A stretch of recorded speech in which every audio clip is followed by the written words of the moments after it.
Common solution 4x + 7y ఏమో 5 కంటే తక్కువ ఉండాలట, 4x + 7y ఏమో 8 కంటే ఎక్కువ ఉండాలట, 8 కంటే ఎక్కువ ఉండాలట. నా ఒక చిన్న ఎగ్జాంపుల్ చెప్తాను సార్ మీకు.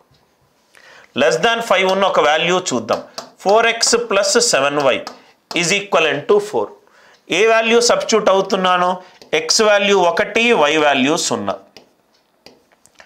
x1 y 0 సబ్స్టిట్యూట్ చేయొచ్చు కదా సార్. x1 y 0 ఈ కండిషన్ని సాటిస్ఫై అవుతుందా? చూడండి, 4 1s are 4 + 7 0s are 0. 4 1s are 4 is 4 > 8 కాదు. రివర్స్ కేస్ కూడా తీసుకోండి, గ్రేటర్ దాన్ 8 12 తీసుకోండి. 4x + 7y = 12.